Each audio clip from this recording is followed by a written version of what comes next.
It's Friday, so it's time for our Friday roundup. But today I've got my husband Keith instead of Rebecca because Rebecca's sick. The whole household is sick. Yes, pressure's on. And I don't want to be near her because she's sick. So yeah.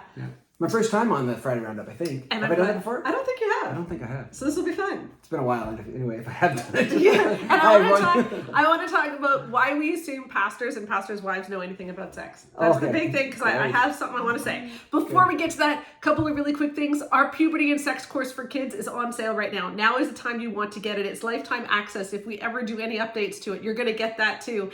We've got it for both boys and girls. There's videos that my daughters do and my son-in-law and a medical student do for the guys.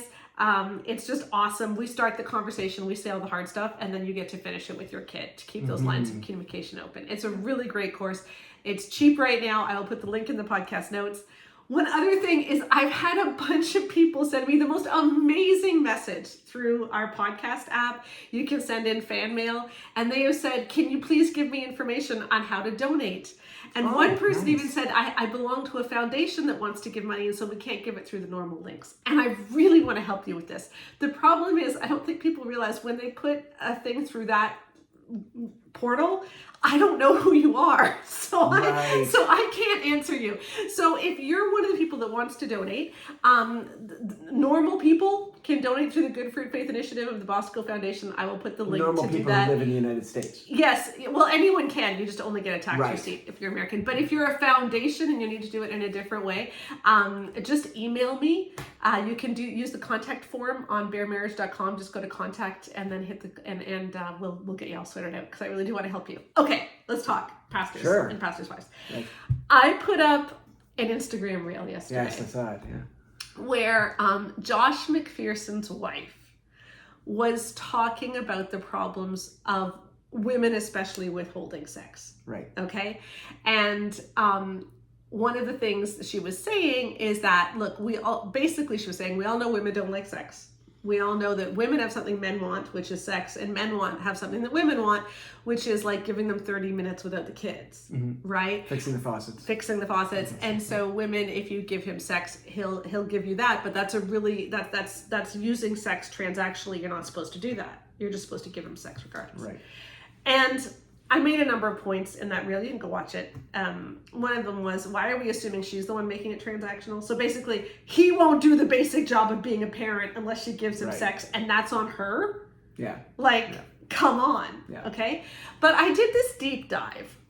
So Josh McPherson, he's worse than Josh Howerton, okay? And they've been together. I only heard of Josh McPherson because I've seen him on a bunch of Josh Howerton's reels, and then Josh McPherson was the one, he went viral a couple of months ago by talking about how women in his congregation put up pictures in their bathing suits on Instagram. Don't put something online that you wouldn't send to your pastor. Right. And he was saying like his wife goes and checks everyone's Instagram accounts and then shows him the bad pictures and stuff like this, right? Yeah. I still think that was his cover. Well, I mean, I don't know, like what she's saying. My opinion. But I was trying to figure out, as I was making this reel, I was trying to figure out, okay, what church are they at though? I don't even know what church. So I Googled it, and then I came across their YouTube channel, and their YouTube channel, like the main videos there are all their marriage advice. Like this is a really big deal to them, is to give marriage advice. So I was watching a bunch of it, and there was this one section where they were answering the question, is it ever okay to refuse sex? Okay. All right. And she was answering it, and it sounded like she was going in a good direction. Okay? Like it sounded like she was saying, I mean, yes, he owns your body. Okay? So that's yes. A good direction. Well, I mean, but she was saying, okay, we know that he owns his body, but. So there was a but. So like I was like, oh, maybe I'm hopeful. All right? All right. Okay. You're more charitable than me. And then she said, the conclusion she came to is that sometimes, you do need to be able to say, look, just give me 5 or 10 minutes. Okay. And so that'll be ready for it? Yeah. Okay. And then the last person you were talking about gave him at least 24 hours. I mean, like I know. Now we only have 5 or 10 minutes. Pressure's on. And then she said in another part, like a man should know enough and should be kind enough to look at his wife and say, yeah, you know what, she needs 10 minutes. 10 again. Not he should be kind enough to say maybe tonight's not the night. Yeah. Interesting. Yeah. Okay. And I'm just like, that's sad. Wow. Yeah. Wow. And I don't mean this to be all about her, okay? But I just want to talk about this broader problem that I'm seeing, because, you know, and I do want to make more Stitch videos. I think that people understand them. They're kind of like a Stitch video, you know, is where you play something that someone says and then you respond to it. It's very much like it's the video form of my Fixed It For Yous, really, right? Yeah. And they do resonate with people. So I do want to make more. But what I'm realizing is how much this really terrible sex advice is actually given from the pulpit. Yeah. And often these pastors have their wives come up, and what their wives say is actually even worse than what the husband would say. And they figure, well, she could do it because she's a woman, right? And like, why do we assume that pastors or pastors' wives know anything about sex? That's what I just don't understand. Like, why do we even say, oh, you know who I should go to for advice about sex is my pastor? Okay, so I'm a pediatrician, right? So I get asked medical questions all the time. Yes. And sometimes the medical questions are about things that are not to do with kids. Oh yeah, like you're constantly, all of our friends as we're getting older are always asking you about like, is this normal? Is that normal? blood pressure, yeah, heart attacks. yeah, whatever, right? Yeah. So I answer people as best I can, but I always give the caveat, like, this is not my area of expertise. Yeah. Right? Like, I did medical school, but that was like 25 years ago. I've been longer than that now. Oh my gosh, 30 I've been years working ago, as a pediatrician for 27 years now, right? So this is not my area. So I'm very cautious about the advice I give, and I put lots of caveats on it. Yeah. Okay. So now here's my question: what credentials does a pastor have to talk about sex in a couple? Right? I mean, a pastor may have some skill or knowledge about the theology of sex and that kind of stuff, but like on the practical boots on the ground, how it works in a marriage, they don't necessarily have any credentials to speak to that intelligently. So they should be 10 times more than me saying this is not my area of expertise. But they just, with their full chest, say completely stupid things that really science has shown to be not true. Yeah. And then they get their wives up who have no credentials, not like no scientific credentials, no medical credentials, not even any theological credentials. Yeah. And why do they do that? And the only reason they do that, I think, is because they want a woman to say the things that they can't say because they're a man. Yeah. Because if a man said it, you'd see how selfish and horrific and not Christian it was to say that if I want sex, I should get it. And if you need 10 minutes to get ready, I'm a generous man for giving you those 10 minutes. Like, that is ridiculous. And the reason they get the woman to say it is so you don't realize how ridiculous it is. It's crazy. Yeah. But, you know, as you look at all of these people, no, absolutely, you're totally right. But as you look at all of these pastors who have trotted their wives out, like I did something on something Jana Howerton said last week on the podcast, on the Bare Marriage podcast. We played a clip from Jana Howerton, Josh Howerton's wife, where she really sounds quite miserable, and the body language was just weird too. But like multiple times this has happened, and the Howertons especially, they've done like these hour-long Instagram lives multiple times on sex, and I just feel like that's really inappropriate. You know, first of all, for a congregation to expect that their pastor's wife, who is not getting paid, is going to get up there and talk about her sex life. Like, I find that really exploitative and not fair to pastors' wives. Yeah. But also, as you look at it, like, all of these pastors who have written about sex, all of them, like whether you're talking about Tim Keller or Gary Thomas or Josh Howerton or Mark Driscoll or Josh McPherson or like any of these pastors that talk about sex, they all talk about it from the same point of view. Yeah. Which is transactional. Yeah, well, yeah, all transactional. It is that. So she's saying it's not right for it to be transactional, but you've taught everyone to make it transactional. Yeah, but no, but what I was actually going to get at is women don't want sex. Oh, men right, do. Yeah. Right? They're all in that. Yeah. In that, like, they assume that no woman wants sex. Yeah. And all men want it to an unhealthy degree. Yeah. Like, that is the underlying assumption. And the thing is, that actually isn't true of the population as a whole, okay? Yeah. And we've talked about this a lot. Like, in our original survey for the Great Sex Rescue, it's only 56% of marriages where he has the higher sex drive. Right. Maybe it's 57. But it's like either 56 or 57. It's a slight majority. I can't remember the exact stat, but it's either 56 or 57. Yeah. You know, and in the rest of them, either the libido is shared or she wants it more than him. Yeah. Okay? So it's like, the fact that every single pastor who talks about it is in that 56, I just find that interesting from like a scientific point of view. Like, is there something about being an evangelical pastor that either artificially makes his libido higher or artificially makes her libido lower? Yeah. You know? Yeah. And I'm thinking that it's the second. I'm thinking that there is something about being an evangelical megachurch pastor which lowers her libido. You know? Well, that's what we were talking about in the podcast, yesterday. Like the concept of there's no agency for women. Yeah. Like we teach that's in the evangelical church, it's taught that sex is something for men that women give to men. Only once you're married. Yeah. So before you're married, don't ever go there. Once you're married, you get whatever you want.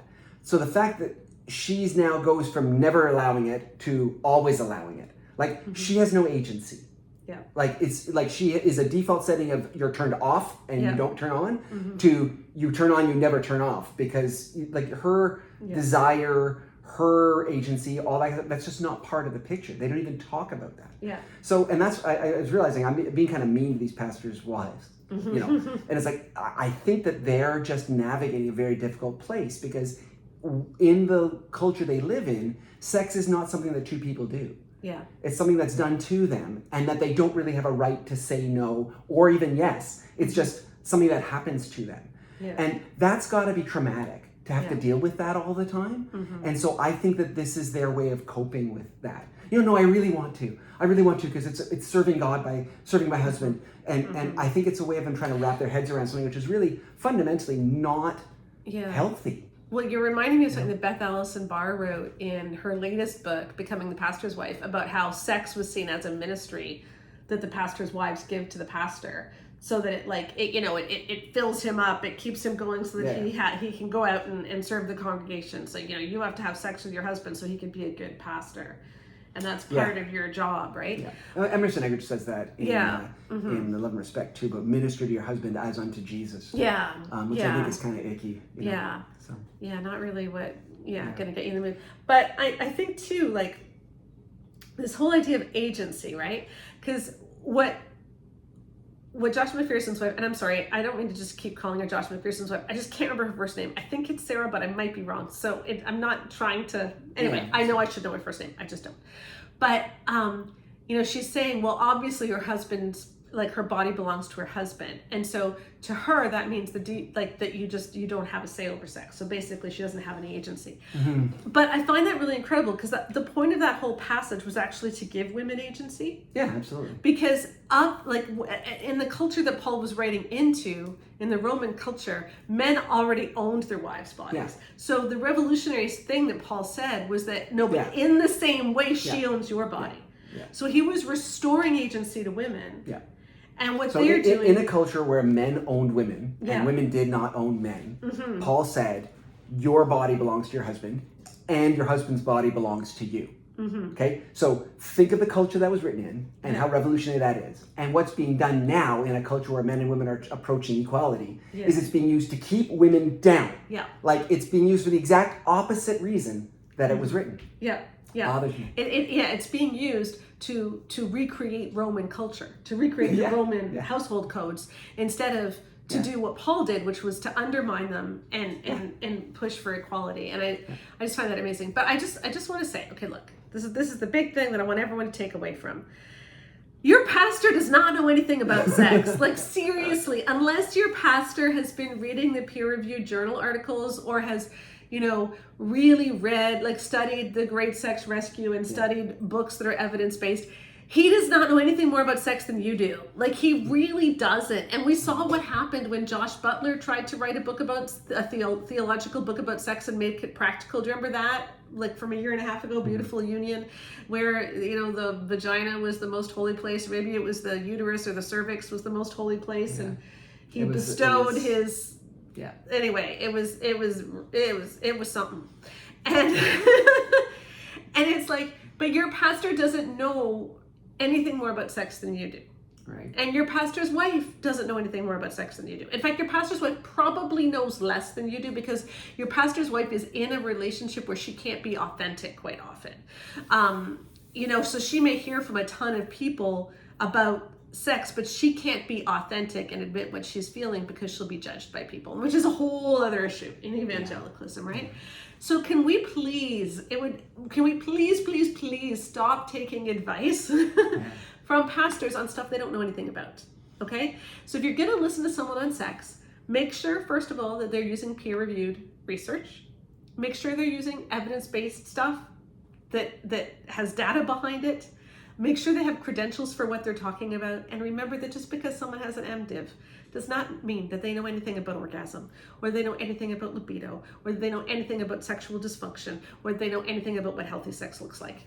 And I think the church would be better if we did that. Yeah, I think so. And if people have humility enough to say, this is not my area of expertise.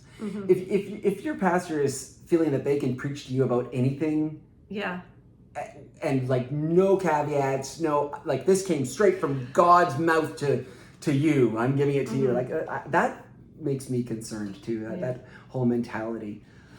You know who has great humility and who is just able to lift others up around him? Who? Aragorn. Rebecca would have an Aragorn reference.